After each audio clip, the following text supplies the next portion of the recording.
ಓಂ ಶಕ್ತಿ ಭಕ್ತರ ಮೇಲೆ ಕಲ್ಲು ತೂರಾಟ ಜೆ ನಗರ ಉದ್ವಿಗ್ನ ಆಗಿರುವಂತಹ ಘಟನೆ ಬೆಂಗಳೂರಲ್ಲಿ ನಡೆದಿದೆ. ದೇವಿಯ ತೇರು ಎಳಿತಾ ಇರುವ ವೇಳೆ ಓಂ ಶಕ್ತಿ ಮಾಲಾಧಾರಿಗಳ ಮೇಲೆ ದುಷ್ಕರ್ಮಿಗಳು ಕಲ್ಲು ತೂರಿರುವಂತಹ ಘಟನೆ ಚಾಮರಾಜಪೇಟೆ ಬಳಿಯ ಜೆ ನಗರ ಠಾಣಾ ವ್ಯಾಪ್ತಿಯಲ್ಲಿ ಭಾನುವಾರ ರಾತ್ರಿ ನಡೆದಿರುವಂತದ್ದು. ಸ್ಥಳದಲ್ಲಿ ಕೆಲ ಕಾಲ ಉದ್ವಿಗ್ನ ಸ್ಥಿತಿ ಕೂಡ ನಿರ್ಮಾಣ ಆಗಿತ್ತು. ಜೆ ನಗರದ ವಿಎಸ್ ಗಾರ್ಡನ್ ಓಂ ಶಕ್ತಿ ದೇವಸ್ಥಾನದ ಬಳಿ ಭಾನುವಾರ ರಾತ್ರಿ 8 ಗಂಟೆಗೆ ಈ ಘಟನೆ ನಡೆದಿದೆ. ಘಟನೆಯಲ್ಲಿ ವರದರಾಜು ಎಂಬುವರ ಅಪ್ರಾಪ್ತ ಮಗಳ ತಲೆಗೆ ಗಂಭೀರವಾದಂತಹ ಗಾಯವಾಗಿದೆ. ಜೊತೆಗೆ ಇಬ್ಬರು ಮಹಿಳೆಯರ ಕಾಲಿಗೆ ಗಾಯವಾಗಿದೆ.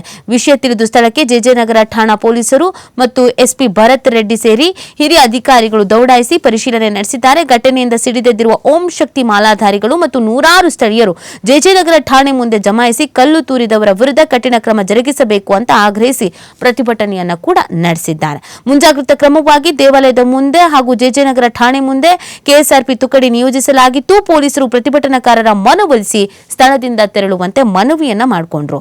ಪೊಲೀಸರ ಸೂಚನೆಗೆ ಜಗ್ಗದೆ ನೂರಾರು ಮಂದಿ ಪ್ರತಿಭಟನೆ ನಡೆಸಿ ನ್ಯಾಯಕ್ಕಾಗಿ ಘೋಷಣೆಯನ್ನ ಕೂಗಿದ್ರು. ಜನರನ್ನ ನಿಯಂತ್ರಿಸೋಕೆ ಪೊಲೀಸರು ಹರಸಾಹಸ ಪಟ್ಟರು. ಸ್ಥಳಕ್ಕೆ ಕೆಲ ಕಾಲ ಉದ್ವಿಗ್ನ ವಾತಾವರಣ ನಿರ್ಮಾಣ ಆಗಿದ್ದರಿಂದ ಹೆಚ್ಚಿನ ರೀತಿಯಾದಂತಹ ಸಿದ್ಧತೆಯನ್ನ ಮಾಡಿಕೊಳ್ಳಲಾಯಿತು. ಈ ಹಿಂದೆಯೂ ಕೂಡ ಕಲ್ಲು ತೂರಾಟ ಆಗಿತ್ತಂತೆ, ಇದೇ ಮೊದಲೇನಲ್ವಂತೆ, ಇದೇ ತರ ಯಾವಾಗ್ಲೂ ಆಗುತ್ತೆ ಯಾಕೆ ಅನ್ನೋದು ಅವ್ರ ಪ್ರಶ್ನೆ ಆಗಿದೆ. ನೋಡಿ, ಈ ರೀತಿ ಕಲ್ಲು ತೂರಿದ ಘಟನೆಗಳು ಇದೇ ಮೊದಲ ಬಾರಿಯಲ್ಲ, ಈ ಹಿಂದೆನೂ ಆಗಿದೆ. ಯಾಕೆ ಪದೇ ಪದೇ ಈ ತರದ ಆಗತ್ತೆ? ಸೊ ಇದಕ್ಕೆ ನಾವು ಮೊದಲೇ ಮುಂಚಿತವಾಗಿ ಕ್ರಮ ಕೈಗೊಂಡ್ರು ಯಾಕೆ ಈ ತರ ಟಾರ್ಗೆಟ್ ಮಾಡಲಾಗ್ತಾ ಇದೆ ಅಂತ ಅವ್ರು ಪ್ರಶ್ನೆ ಮಾಡ್ತಾ ಇದ್ದಾರೆ. ಅದಕ್ಕೆ ಇಷ್ಟೆಲ್ಲ ಅಸಮಾಧಾನ ವ್ಯಕ್ತ ಆಗಿದ್ದು ಕೂಡ. ಇನ್ನು ಈ ಪ್ರಕರಣಕ್ಕೆ ಸಂಬಂಧಪಟ್ಟಂತೆಯೇ ಈ ಸಿಸಿ ಕ್ಯಾಮೆರಾ ದೃಶ್ಯವನ್ನ ಆಧರಿಸಿ ಕೆಲವರನ್ನ ವಶಕ್ಕೆ ಪಡ್ಕೊಂಡಿದ್ದಾರಂತೆ. ಅನುಮಾನ ಇದೆಯಂತೆ ಇವ್ರು ಇರ್ಬೋದೇನೋ ಅಂತ ನೋಡ್ಬೇಕಾಗತ್ತೆ. ತನಿಖೆ ನಡಿಬೇಕಾಗತ್ತೆ.